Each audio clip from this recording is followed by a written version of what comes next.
보셨어요? 좋아요, 구독, 알람 설정까지.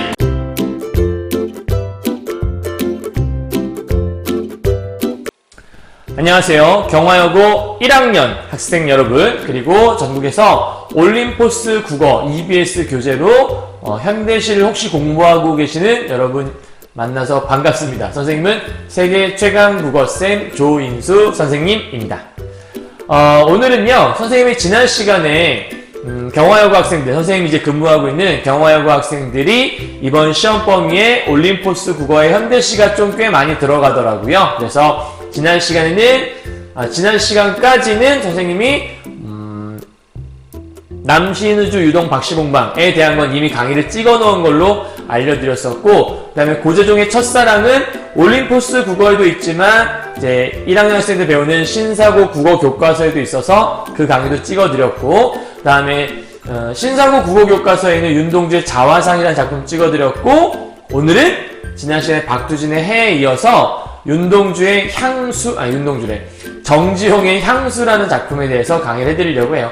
지난 시간에 짧게 한 20분 정도 강의했었는데, 오늘도 15분 내지 20분에 걸쳐서 짧게 강의하고서 마무리했으면 좋겠고요. 여러분, 하루에 한 편 정도 끝낸다 생각하시고 준비하시면 좋을 것 같아요. 쫄지 마시고요. 사실 하고 나면 별거 없어요. 그리고 국어를 어떻게 공부해야 할지 모르는 학생들이 있을 것 같아서 지금 강의해드리는 거니까, 지금 이 강의를 통해서 이렇게 공부하는 거구나 방법을 알아가시면 좋을 것 같습니다. 자, 준비됐으면 한번 가볼까요? 자, 오늘은 정지용의 향수. 여러분, 향수가 뭐죠? 향수하면 고향에 대한 그리움을 우리가 향수병이라고 하잖아요. 향수. 고향을 그리워하는 마음인가? 이렇게 생각하시면 하나도 어렵지 않겠죠. 자, 본문 한번 보면서 얘기하도록 하죠. 일단 아마 올림포스 교재 보게 되면 올림포스 국어 EBS 교재에서 아마 46페이지 있을 건데, 선생님은 이제 작품 강의만 드릴 거니까 작품 강의 들으면 문제는 다 풀 수 있어요, 여러분. 어렵지 않으니까 함께 따라오시면서 해보시면 좋을 것 같습니다. 현대시 공부할 때는 선생님이 항상 옆에다가 쓰고 시작하는 거 있죠? 화자, 상황, 정서태도 쓰시고 함께 시작하시면 돼요.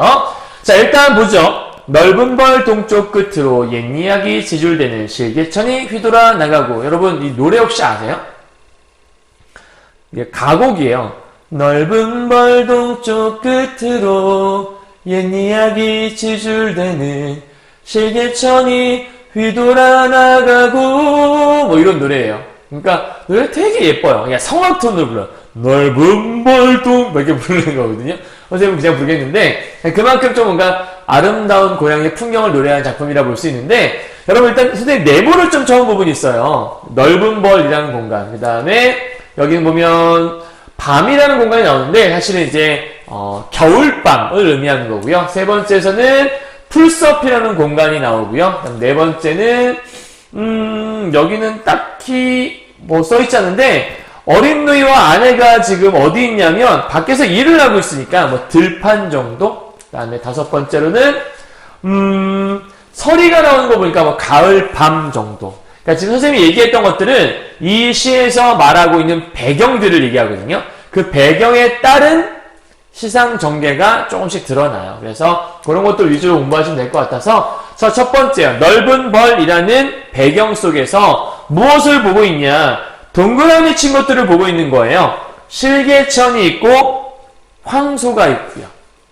그럼 일단 여러분 먼저 보도록 하죠. 일단 실개천이나 황소는 느낌상 도시에 있진 않아요. 그죠? 약간 좀 시골 느낌 나는? 그래서 선생님이 이렇게 네모, 옆에 이렇게 부드러운 네모를 표시한 부분 있죠? 실개천, 얼룩배기 향소. 요런 것들은 전부 다 어디 있는 것들이냐면 약간 좀 향토적인 이런 소재가 있다는 걸 알 수 있고, 일단 선생님이 시를 공부할 때 늘 화자를 좀 찾아봤잖아요. 나나 우리가 이미 찾아봤는데, 보니까, 내 마음이라는 글귀가 세 번째 연에 있어요. 그죠? 그러면, 이 시는 일단, 나라는 화자의 이야기인가 보다. 향수라고 한 거 보니까 뭔가 그리워하는 것 같은데, 옛 이야기 지줄대는 실개천이 휘돌아 나가는 곳인데, 그곳이 차마 꿈엔들 이칠리아라고 했으니까, 그곳에 대한 이야기를 하고 있는 거죠. 지금 당장 얘기가 아니라 그곳은 잊을 수가 없다라는 얘기니까 아마 과거에 대한, 그러면 지금 나가 뭘 하고 있는 상황이냐면 과거를 회상하고 있는 이야기가 아닐까라고 좀 짐작해 볼 수 있을 것 같아요. 자, 그 다음에요. 이런 향토적인 소재들이 회돌아 나가는 곳이고, 얼룩배기 황소가 해설피 금빛 게으름 우는 곳이 바로 고향이라는 거예요. 그러니까 지금 이 곳의 풍경이 어떠냐면 굉장히 뭔가 평화로운 고향의 정경에 대한 모습을 묘사하고 있구나. 그러니까 전체적으로 평화로운 고향 풍경을 묘사하고 있다고 보시면 되는 거예요. 굉장히 좀 평화로워 보이죠? 평화로운 고향의 모습? 평화로운 고향의 모습을 얘기하고 있는 것. 됐나요? 자, 그러면 이런 것들을 표현하기 위해서 어떤 표현을 썼냐? 이제 시험에서 그런 걸 물어보는 거죠. 이렇게 평화로운 예쁜 풍경을 위해 지줄대는 실개천. 여러분, 실개천은 시냇물이잖아요. 시냇물이 지줄지줄 된다는 거예요. 그러니까 지줄된다는 것들은 소리를 얘기하는 거니까 일종의 청각적 심성이라는 거를 우리가 하나 끄집어낼 수 있겠고, 그러면 시험에서 뭐라고 물어볼 수 있냐면 감각적 이미지 이런 걸 물어볼 수 있을 거예요. 왜냐하면 감각에는 시각, 청각, 미각, 촉각, 냄새, 후각까지, 그죠? 그 다음에 감각이 혹시 뒤섞이게 되면, 감각이 전이가 일어나면 공감각이라고 하는데, 마침 밑에 금빛, 게으름, 울음이래요. 그러면 금빛은 여러분 시각이잖아요. 빛이니까. 울음은 청각이잖아요. 그럼 어떻게 볼 수 있는 거냐면, 일단 지금 황소가 울고 있는 거잖아요. 뭐 하고 울고 있는 거예요. 그럼 황소가 우는 울음이 있는데 그 울음소리를 어떻게 표현한 거냐면 금빛이라고 표현한 거거든요. 정리하면 청각을 시각화해 놓은 거라 볼 수 있는 거죠.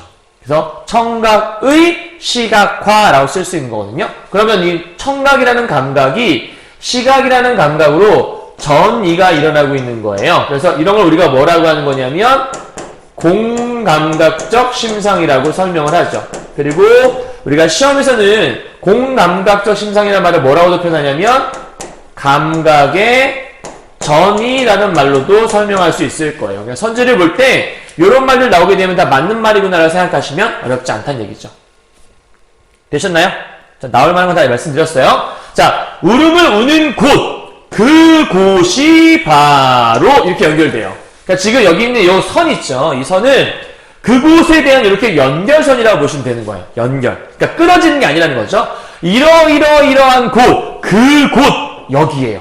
그곳. 이렇게 평화로운 그곳이 차마 꾸맨들 이칠리야라고 얘기해요. 그러면 이칠리야, 이거는 물어보는 말이거든요. 근데 이칠리야라는 얘기는 잊을 수가 없다, 잊히지 않아라는 얘기잖아요. 그러니까 질문을 던지는 게 아니라 이미 결론은 정해져 있죠. 그래서 질문을 던지는 형식으로 되어 있다. 즉 의문의 형식으로 되어 있으나 답은 이미 정해져 있는 걸 우리는 다른 말로 설의법이라고 설명하죠. 됐나요? 자, 근데 여러분 재밌는 건 요 마지막 요 부분이요. 각 연마다 끝날 때마다 붙어 있거든요. 그러니까 반복이 돼요.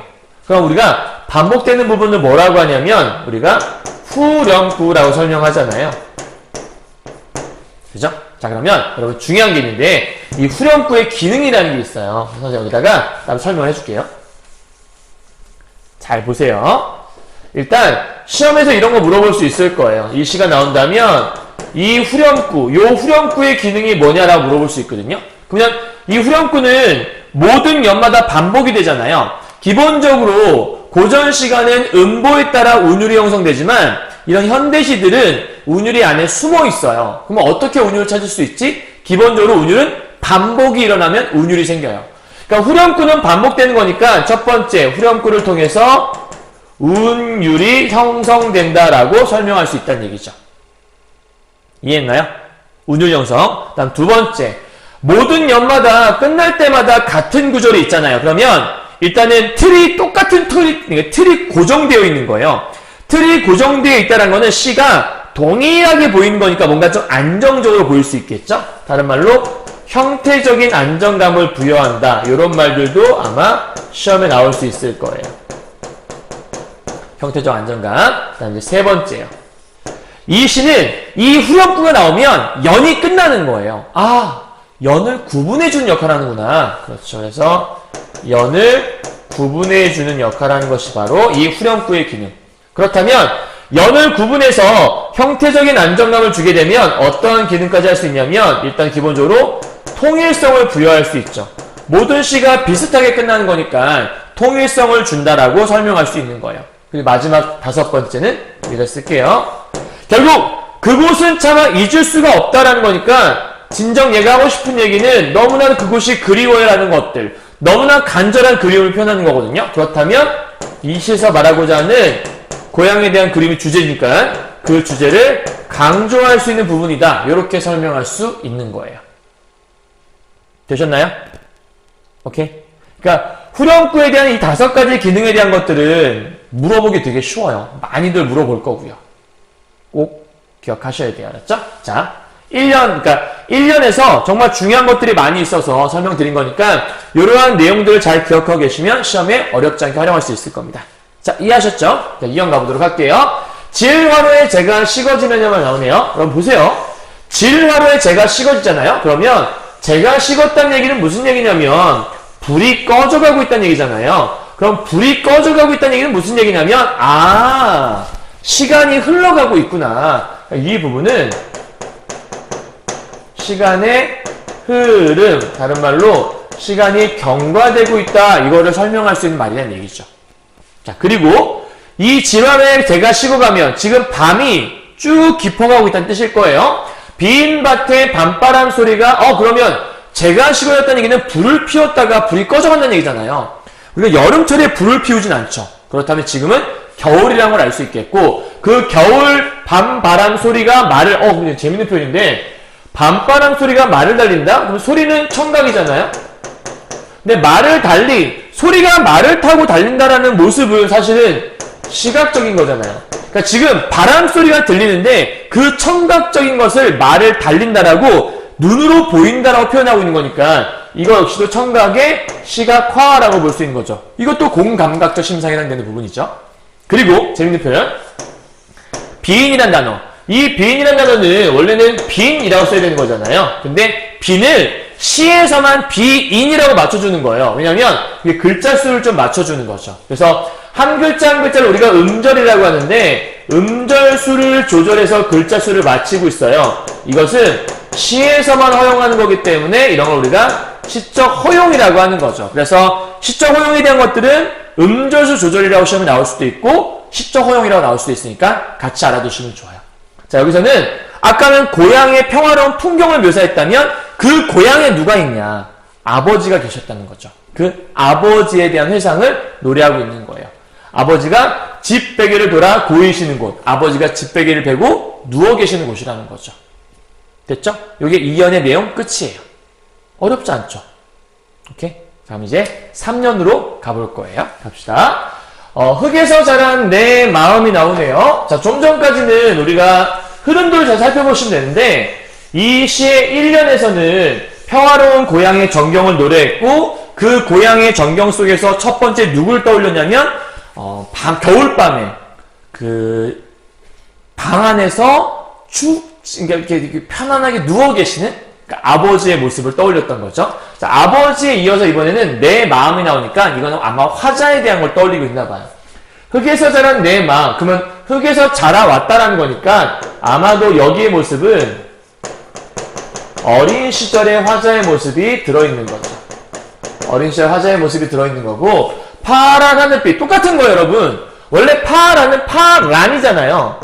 파란이라고 써야 되는 건데 이렇게 쓴 거 보니까 이것도 시적 허용에 대한 부분인 것 같고요. 그죠? 음절수 조절. 그 다음 하늘빛이 그리워서 그러니까 우리가 보통 파란 하늘빛, 파란 하늘 뭐 이런 거 있잖아요.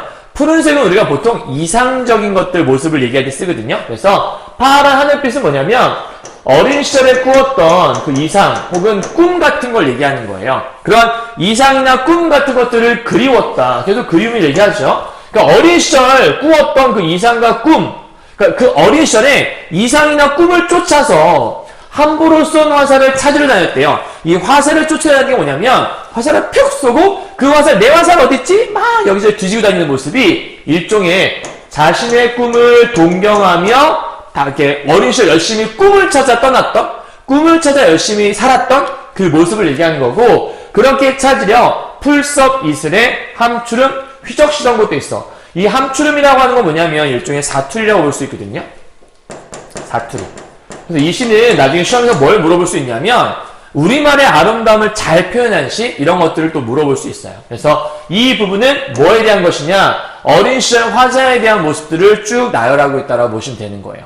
다시 정리하죠. 1년은 평화로운 고향의 전경을 노랬어요. 그 평화로운 고향의 전경 속에서 졸음에 겨우신 늙은 아버지가 꾸벅꾸벅 조시는 아버지의 모습을 표현한 게 2년의 모습이었고, 더불어 3년에 와서 유년 시절의 화자, 꿈을 쫓던, 이상을 쫓던 그런 화자의 모습을 쭉 표현하고 있다는 거. 표현 기법상 보자면 뭐 파란 시적 허용 이런 것밖에 없다고 볼 수 있겠죠. 근데 그런 곳을 잊을 수가 없다. 꿈에도 잊을 수 없다라고 설명하고 있는 거예요.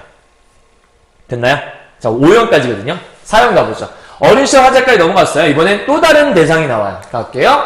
전설바다에 춤추는 밤물결 같은 검은 귀민머리를 날리는 어린 누이가 나오고요. 선생님 동그라미 미리 쳐놨죠? 여기 보세요. 같은이란 말은 직유법이잖아요. 그러면 직유법은 두 개의 대상을 연결하고 있는 건데, 그럼 전설바다에 춤추는 밤물결 같은 게 뭐냐면 검은 귀민머리죠. 그러니까 요게 지금 원래 존재하는 원관념인 거고, 요 위에 있는 게 보조관념인 거예요. 쉽게 말하면 검은 귀민머리를 보더니 전설바다에 춤추는 밤물결 같다라고 느끼고 있는 거죠. 뭐 그런 거겠죠. 밖에서 있는데 바람이 막 부니까 머리가 이렇게 휘날리는 모습이 일종의 이 머리카락의 모습을 좀 역동적으로 표현하고 있는 부분인가 보다, 이렇게 생각하시면 되는 거죠. 그게 누군데요? 어린 누이가 있었다는 거예요. 자, 그리고 아무렇지도 않고 예쁠 것도 없는 그냥 평범한 사철 발벗은 아내가, 여러분 보세요. 사철 발벗었다는 얘기는 신발을 신을 시간조차 없이 열심히 이삭을 주었다는 얘기예요. 그러니까 어린 시절의 아내는 조금 힘겨운 삶을 살았나 봐요. 여러분 오해하면 안 되는 게 있는데, 그래서 아내가 힘겨운 삶을 살아서 불쌍해 뭐 이런 걸 얘기하고 싶은 게 아니라 그런 어린 시절 힘들게 살았던 그 아내의 모습을 떠올리고 있다는 거예요. 그러니까 그리움의 대상으로 보시는 게 더 적절하다고 볼 수 있는 거고요. 여기서 따갑다라는 말은 촉각이란 말을 쓸 수 있잖아요. 촉각. 그럼 이 시는 지금 뭐 청각도 있고, 아까 시각도 있었고, 촉각도 있네요. 그죠? 되게 다양한 감각들이 많이 등장하는 것 같아요. 잘 기억해 두세요. 알았죠? 자, 그래서 이렇게 이상 죽던 곳, 그곳이 어디니? 고향. 그곳을 차마 잊을 수는 없다라고 얘기하는 거예요. 그럼 이제 여기 와서는 누이와 아내까지도 좀 떠올리고 있구나, 이렇게 생각하시면 돼요. 여기까지만 정리해볼까요? 평화로운 고향의 전경을 떠올렸어요. 그곳에 있던 아버지, 꾸벅꾸벅 졸고 계시던 아버지의 모습을 떠올렸어요. 또 하나, 어린 시절 그곳에서 열심히 꿈을 찾아 헤매던 자신의 모습을 떠올렸고, 그 다음은 어린 누이와 아내의 모습까지 떠올렸어요. 자, 이들은 개별이잖아요. 이들을 한데에 모아서 마지막에 종합해요. 가죠. 하늘에는 성근별, 원래 다른 시를 보게 되면 성근별이라 되어 있거든. 여기는 석근별이라고 선생님이 뽑아놓은 파일은 이렇게 되어 있더라고요. 어쨌든 하늘의 별이 알 수도 없는 모래성으로 발을 옮겼대요. 여러분, 별이 발을 옮겼다는 건 별이 지고 있다는 거예요. 그럼 이거는 아까도 얘기했던 시간의 흐름을 혹은 시간의 경과를 보여주는 말. 되게 정말 시를 멋지게 지었죠. 그러니까 그냥 시간이 흘러갔다, 밤이 지났다 이러면 되는 건데, 이거를 이런 식으로 표현을 하고 있는 거니까 되게 멋들어진 시의 모습이라 볼 수 있겠죠. 자, 서리까마귀 우지짓고. 그럼 서리까마귀는, 여러분 서리는요, 가을이라는 배경을 보여주는 가을 시어라고 해요. 그러니까 서리까마귀는 가을 까마귀예요. 그 까마귀가 우지짖어요. 청각적 심상이죠. 이 서리까마귀가 우지짓고 지나가는 초라한 지붕. 이 집은 기역니은한 집이었구나. 기역니은이 뭐예요? 가난한 집이요. 알았죠? 앞으로 선생님 강의 들을 때마다 기역니은, 가난, 이렇게 생각하시면 돼요. 흐릿한 불빛에 돌아앉아 도란도란 거리는 곳. 도란도란이란 말은 여러분 알고 있죠? 이거는 소리를 흉내내는 말이니까 음성상징어 이런 거 얘기할 수 있겠죠? 그리고 돌아앉아. 누가요? 생략된 말. 여기는 가족들이. 그러니까 온 가족이 모여 앉아 도란도란 거렸던 장소를 떠올리고 있는 거죠. 즉 마지막에는 정겹고 그리운 그 가족에 대한 설명을 하고 있다고 보시면 되는 거예요. 이해하셨어요? 여기 이제 방안의 모습이라 볼 수 있는 거죠. 되셨나요? 자, 그러면 여기까지 내용 얘기한 것들 결과적으로는 나가 과거로 회상을 하고 있어요. 많은 대상들이 나왔죠. 아버지도 나왔고 어린 시절에 나도 나왔고 누이도 나왔고 아내도 나왔고 결국 이 모두를 합했던 가족에 대한 걸 떠올리고 있는 시였고요. 그 가족과 함께 했던 그 고향의 모습을 보고 싶다, 그리워라고 하는 시라고 볼 수 있겠네요. 됐어요? 그럼 이제 선생님이 항상 늘 하는 거 있죠. 도식화를 통해서 한 방에 한번 정리를 해보도록 하죠. 갈까요? 자, 그리운 고향에 대한 정리를 어떻게 했는지 한번 보도록 할게요. 일단은 5개의 네모를 그냥 쳐봤어요. 왜냐면 연이 5개였으니까. 그래서 보세요, 여러분. 평화로운 어디에 전경을 묘사했니? 라고 물어봤어요. 그럼 여러분 뭐라고 대답해야 돼요? 평화로운 어디의 전경이에요? 그쵸, 당연히 고향의 전경이겠죠. 그러니까 평화로운 고향의 전경을 처음에 얘기를 했어요. 잘 안 보이니까 흰색으로 할게요. 평화로운 고향의 전경. 평화로운 고향의 전경이 어땠는데? 넓은 벌 동쪽 끝으로 옛 이야기가 지줄대는 실개천이 막 흐르고 황소가 하고 금빛 게으른 울음을 우는 곳. 너무나 평화로워 보이는 곳. 그곳이 꿈에나 차마 잊힐리야 안 잊혀져 라는 얘기를 했던 거죠. 그럼 그 고향에 뭐가 있는데? 첫 번째, 아버지가 계셨지. 꾸벅꾸벅 졸고 계시던 겨울밤, 질화로에 제가 식어갈 때쯤에 꾸벅꾸벅 졸고 계시던 아버지의 모습이 있었어. 아버지 보고 싶다. 그리고 또 뭐가 있었는데? 어린 시절에 나도 있었지. 꿈과 이상을 쫓던 어린 시절, 화자죠.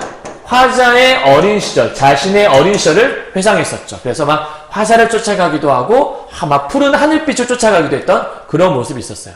그럼 여기만 있었나? 아니요. 누구도 있었냐면 누이와 아내도 있었죠. 그래서 누이와 아내에 대한, 누이는 막 검은 귀밑머리가 막 팔팔팔 있는 역동적인 누이의 머리카락의 모습과 너무나 고생하고 열심히 살았던 아내의 모습도 회상했어요. 이 모든 사람들이 뭉쳐지면 하나의 뭐가 되냐면 가족이 되는 거죠. 그 가족이 도란도란 모여서 떠들었던 곳, 그 고향의 모습을 그리워하고 있는 시. 그게 바로 이 정지용의 향수라는 시의 핵심 포인트라고 보시면 되는 거죠. 깔끔하게 정리됐죠? 자, 그러면 이제 시험에 나올 만한 것들 쭉 정리했으니까 최종적으로 이것만은 꼭꼭꼭 통해서 정리를 해야겠죠? 가죠. 자, 주제입니다. 고향에 대한 그리움을 노래하고 있고요. 그래서 고향에 대한 그리움을 두 글자로 뭐라 표현하는 거예요, 여러분?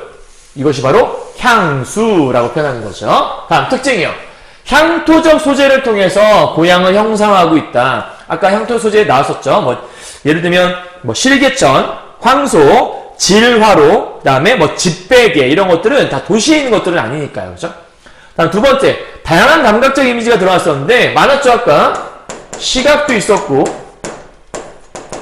여러분 좀 진하게 선생님 보이게 물을 좀 묻혀서 진하게 한번 써보도록 할게요.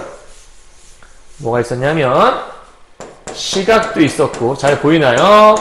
청각도 있었고, 그 다음에 아까 촉각도 있었죠. 촉각은 아까 뭐 있었냐면 따갑다는 거 있었으니까. 그리고 얘네 세 개만 있었냐? 아니, 요 위에는 시각과 청각을 묶어서 들리는 소리를 시각화했던 공감각적 심상이라는 것도 있었고, 다양한 감각적 이미지가 등장하니까 이런 건 시험에서 물어볼 수밖에 없겠죠. 그 다음 세 번째, 음성상징어가 나왔다. 음성상징어는 아까 도란도란이라는 단어 있었어요. 그죠? 그러니까 음성상징어는 뭘 주는 거냐면 일종의 생동감. 와, 눈앞에서 뭔가 떠드는 것 같아. 이런 생동감을 느끼게 해주는 말이라는 거. 좀 진하게 보일 수 있도록 다시 쓸게요. 생동감을 준다는 거 기억하시면 되고요. 자, 그럼 마지막으로 후렴구. 아까 기능 기억나요? 후렴구는 어떤 기능이 있다? 후렴구 첫 번째, 일단 반복되기 때문에 운율을 형성한다. 두 번째, 모든 년이 비슷한 구조로 되어 있기 때문에 와, 뭔가 안정적이다. 형태적인 안정감을 부여한다. 세 번째, 다 똑같아 보이잖아요. 통일성을 부여한다. 네 번째, 후렴구가 나오면 연이 끝나는구나. 연을 구분해준다. 약간 고려가의 후렴구와 비슷하죠. 다섯 번째, 결국은 잊힐리야, 잊어지지 않아, 이런 걸 얘기하는 게 여기 이 시의 주제니까 주제를 강조한다. 하나 더 안 쓴 게 있다면 아까 후렴구에서 서리법이 있었잖아요. 요 정도까지 기억하시면 이제 다 했다고 볼 수 있겠고, 하나 더 아까 시적 허용이라는 것도 있었으니까 요거까지 정리하시면 진짜 다 정리했다고 볼 수 있겠네요. 되셨나요? 여기까지 정리 끝이라고 볼 수 있어요. 자, 오늘 선생님 간단하게 지금 정지용 향수에 대한 것들을 정리했는데요. 여러분 어렵지 않았죠? 그냥 시를 볼 때 선생님이 지금 이제 시 강의를, 물론 강의 준비는 오랫동안 해요. 여러분에게 어떻게 하면 컴팩트하게 정말 짧게 임팩트 있게 강의를 해줄 수 있을까 고민을 많이 하고서 PPT도 준비하고 이제 막 이것저것 준비를 하는 거거든요. 그래서 선생님이 지금 알려드렸던 그 핵심 포인트를 잘 기억하시고, 일단 중요한 건 이렇게만 공부하시고 끝나면 안 돼요. 반드시 문제를 풀어보셔야 돼요. 그래서 여러분이 알고 있는 게 정확하게 알고 있는 것인가를 잘 적용할 수 있어야 됩니다. 아셨죠? 꼭 적용하세요. 오케이? 자, 그럼 수고하셨고요. 다음 시간에는 뭘로 만날지 또 한번 기대해 보시죠. 다음 시간에 만나요.